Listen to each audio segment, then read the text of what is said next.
हमार गांव, जहवा गलती लोटा करी और खटिया के सजा सुने के पड़ी, ओकरा के गांव कहल जाला। वेद भारती के आत्मा पुराना रेडियो पर फुसफुसाला। आंधी आवे से पहले छान पर जुगाड़ लगावल जाला, जहां मिलेला पीपर के छांव।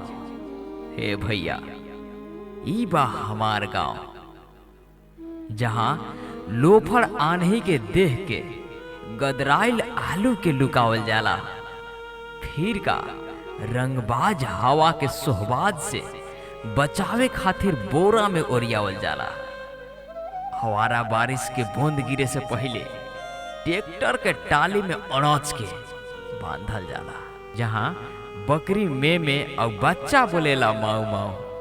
ए भैया, ई बा हमार गांव, जहां झांकी के गाड़े खातिर सरिया के लोहार राम ठोकिया के रामा बनावले। फलनवा के मेहरारू भाग गए कह के बुढ़ारी में मजा लेवल जाला। यहाँ मास्टर जी के डरे लइकन खटिया पर बैठ के बहाना से चिराले, सब घाव बा घाव। ए भैया, ई बा हमार गांव, जहां घूमत चाका पर माटी के खूब सान के खूब तरासल जाला, फिर हचकौआ टीला बना के मटका के टोली के आग में पकावल जाला, जहां मौगिन सुकुवार नहीं बनिहार बन के बोझा कपार पर उठा के कहेलन कि नाही गड़त पाँव बा। ये भैया, ये हमार गांव बा। यहाँ नालायक चपल के कटरनी से निकोट के मोची फिर से लायक बनावेले। यहाँ सुखल मैदान में बाजार लगावल जाला।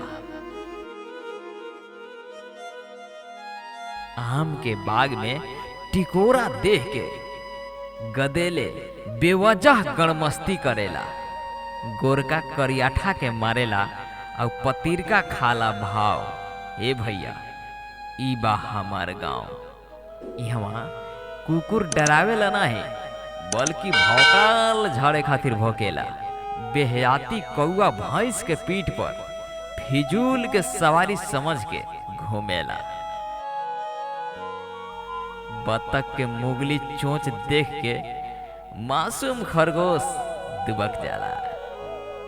ई छुछुंदरवा मोटका शर्मीली कबूतरों के चूमा चाटी करावेला। अब मुना बकरी से लड़े खातिर हमेशा खोजेला दाव। ए भैया, ई बा हमार गांव, यहाँ बुढ़िया से रिसिया के बुढ़ऊ करिया तसला में कलछुल से चार हिलावेले। फटफटिया के पिछाड़े खातिर बटोरना रीन से पहिया सूझी आवेला। रामधनी अपन चुनौती से खैनी सबके खियावेले, लेकिन लइकवन के देवेले ताव। ए भैया, ई बा हमार गांव, यहाँ बड़की बहुरिया दाल भात सान के और भरपूरा हली ले ली, और बुढ़िया सास सूप में चार बछोरे ले। कल्लू मिस्त्री के दुकान पर साइकिल के ट्यूब पानी में डुबकी लगावेला। हुलपति काका खटिया पर दुकान लगा के सड़क पर जात गाड़ी के कोसलन। शाम के सुअर के पीछे लइकन हल्ला से करेलन बाँव बाँव। ए भैया, ई बा हमार गांव, यहाँ आलसी गधा पर मोटका कोचिया के सवारी करेला। दाना खिला के सुखिया मुर्गी के पेट भरेली और आपन मर्दा से बिना बात के झगड़ा करके और माई के मनावल जाला।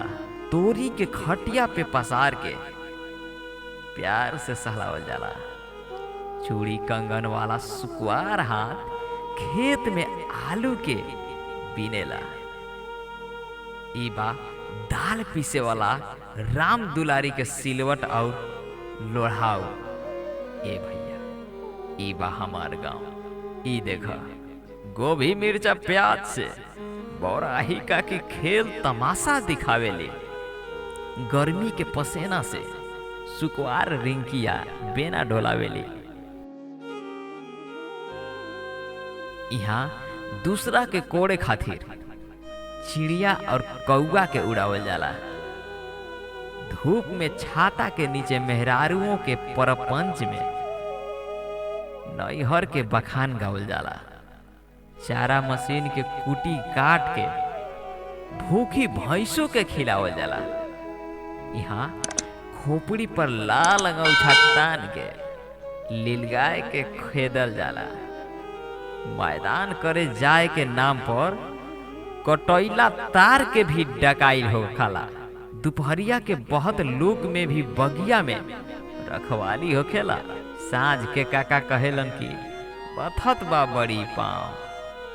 अरे ये भैया ई बा हमार गांव। यहाँ चापा कल के हुचकिया के पानी के उल्टी करावल जाला और अंजुरी में रोक के प्यास बुझावे से पहले पानी से चेहरा और गोड़ के पखारल जाला। गदेले हाथ पकड़ के नाचते नाचते घुमरी परैया खेलल जाला। ब्यार में झूमती फसल देख के लाली गैया के जीभ लपलपाला। हाथ से पगहा छोड़ के गेहूं के खेत में मुंह मारे चल जाला। ई रहले काका धनु साव। ये भैया ई बा हमार गांव। अपना गांव के खूबसूरती में कुछ लाइन लिख दे रही है ये भैया। अगर अच्छा लगी तो जरूर शेयर करिए कि शहर ही हलचल से दूर यहाँ मन को आराम है। कि शहर ही हलचल से दूर यहाँ मन को आराम है। घर तो अपना गांव में ही है जनाब, शहर में तो बस मकान है। शहर घूमता है काले चश्मे लगाकर, अब गांव भी नजर मिला लेता है। शहर बीमार होता है दवाओं से, गांव बीमारी में खुद को झिला लेता है। शहर के घर से लोग खाली हाथ लौट जाते हैं, गांव के लोग बर्तन भी खाली नहीं लौटाते। मैं गांव का ठहरा, शहरों में रहने की आशा थी। जब शहर पहुंचा वहां अपनों की तलाश थी। गांव सी सादगी शहर में ना मिल पाएगी, किसी दर्द की दवा जहर में ना मिल पाएगी। गांव सी सादगी शहर में ना मिल पाएगी, किसी दर्द की दवा शहर में ना मिल पाएगी। शहर की गर्मी वो छांव याद आता है, शहर की गर्मी वो छांव याद आता है। मस्ती में बीता जहां बचपन वो गांव याद आता है। ना कोई मतलब ना कोई प्रेम व्यवहार है, अनजान है लोग अपनों से शहर में। ना कोई मतलब ना कोई प्रेम व्यवहार है, अनजान है लोग अपनों से शहर में। न जाने पड़ोस में किसका मकान है। वो घुमा तो रहा है धरती को, वो घुमा तो रहा है धरती को, फिर भी ये इंसान भागता क्यों रहता है। लहलहातों खेतों और हवाओं को ताजगी से मन शांत लगा।